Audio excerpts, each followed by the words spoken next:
Hey everyone, so in the next series of videos, we're going to be discussing how to optimize your resume for quant applications so you have the best shot possible. So resume optimization is pretty important, but honestly at first we were a little skeptical about how much you could actually improve a resume, and it wasn't even really a part of the program, right? So you list your school and what you did, and it's kind of like what's more there to do. But when we started this, one of our first students, Pranay, asked for a resume review, and we kind of said, why not? And we were a little surprised with the quick results we got. So they were able to get the GSA online assessment, and previous cycles haven't been able to, and attribute it entirely to the resume improvement, right? So that was great.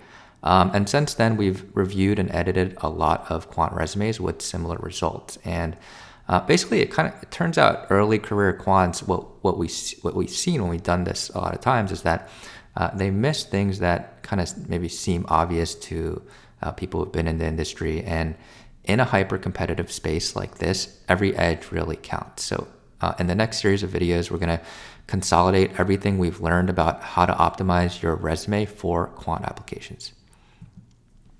Before diving in, I think kind of at the high level, the number one mistake we see, and this is what you want to keep in your mind as you go through these videos, is that quant applicants don't really see their resume as the marketing tool it should be. Instead, right-brained quant applicants often see the resume as kind of just like another form where they find a template somewhere, and then their job is to just chronologically list exactly what they've done, and maybe toss in a few action verbs because the Career Center said those are helpful. But the goal isn't just to list what you've done in a templated format, right? The goal is really to stand out in a split second to a busy recruiter flipping through an entire PDF resume book with over 100 resumes, right? So the average quant recruiter is only going to spend 10 seconds on your resume, right? That's what we've seen in our experience, but also echoed by Hudson River Trading here.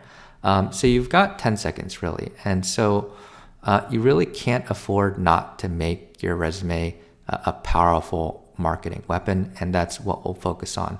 By the end of this video series, we want you to not only have a great quant resume for this recruiting cycle, but to be able to write the best resume for the rest of your career.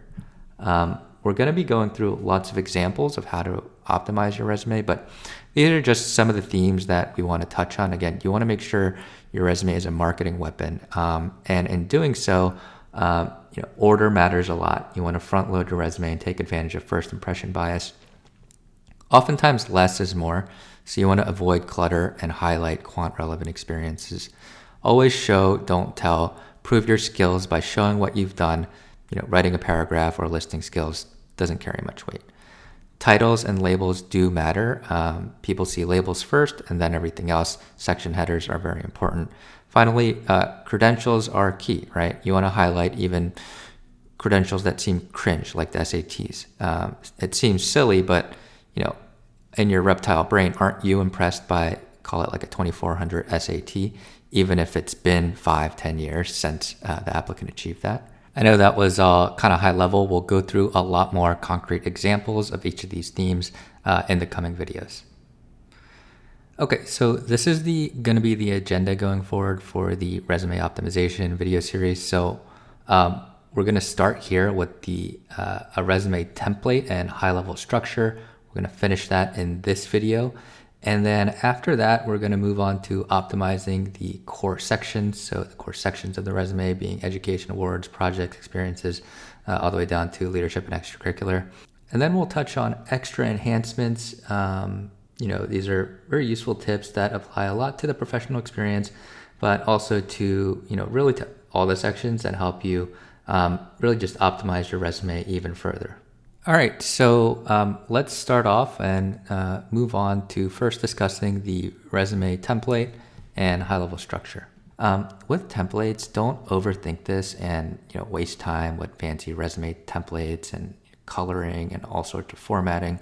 We've seen all kinds of resumes out there, but at the end of the day, you just want a resume that looks clean, a layout that's very simple, clean, and easy to edit, right? perhaps most importantly, it should really fit within the expected standards of the quant industry, right? So as long as the layout looks fits within those standards, it's good. Layouts don't stand out, content does, right? So keep it simple. This is a layout, this is a layout that we've seen works pretty well. So you should have access to it through the course portal. Just copy and paste it into your own Google Doc and fill it out. The formatting on this layout it's really simple, right? There are just these vertical lines here, right, that create partitions so you don't have accidental, like weird alignment or indentation issues. Can't tell you how many times we've seen issues when people try to right align dates and left align titles and things just aren't lining up, right? Note that the other thing I'd note here is that the resume really should be kept to one page. It's important that a recruiter can see essentially your entire resume in one glance, since again, they flip through lots of resumes at a time. And you really need to catch the attention of the recruiter in, a few seconds, right? This comment is probably especially relevant to PhD applicants, where standards for PhDs and postdocs resumes are often several pages long, especially due to the publication section, and we'll discuss this more later, right? And one-page resumes are, they just generally look nicer, and they're just the standard in quant, right? So straight from IMC's website here, they're a big fan of short resumes, and they want you to keep things compact, right? Long cluttered resumes in general like this make you look like you're trying too hard. And in general, the more impressive you are, the more concise, punchy your resume becomes. Elon Musk's resume is basically just his name, right? So keep your resume to one page. Just stick with this template. If you absolutely need more space, you can just increase the margins, or vertical and horizontal margins, or reduce the spacing between lines, or reduce font size. But keep it a one page and don't go overboard. This should really go without saying, but people mess it up. So we have a slide here. Your resume shouldn't have any formatting issues. It should look very clean. The spacing and indentations within the same section should be consistent. And obviously there shouldn't be any typos or spelling mistakes, right? If you can't format and type out a clean resume, how can we expect you to write bug-free code that manages automated trading strategies running billions of dollars, right? We can't, right? So make sure it's clean, and the template should help with that.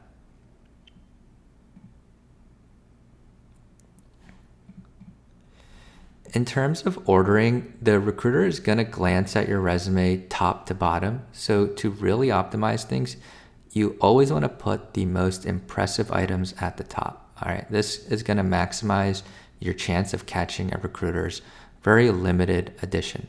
But just as importantly, you take advantage of first impression bias. So, and this is a theme we'll discuss over and over again. As a recruiter scans your resume from top to bottom, they start forming a picture of your candidacy right then and there in their brain. And when they see all the good stuff at the top and they see that first, they're gonna like you more immediately, be like, oh, this person could be good. And once they start forming that opinion, they like to be consistent with that. So they're gonna be more likely to view the rest of your resume in a positive light.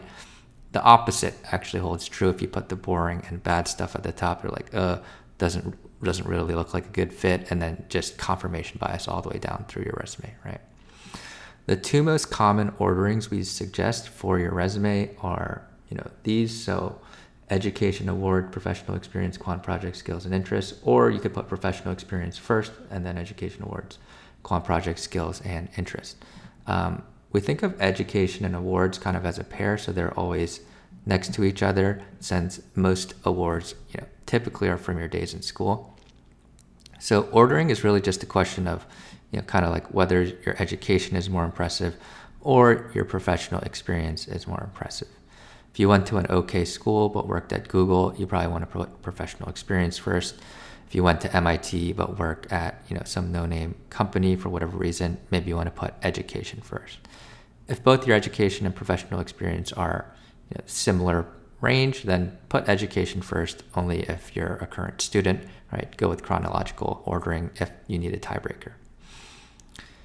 In some circumstances, if you have a very impressive quant project, we can put that ahead of education or professional experience. But under no circumstances should you put skills or interests anywhere near the top.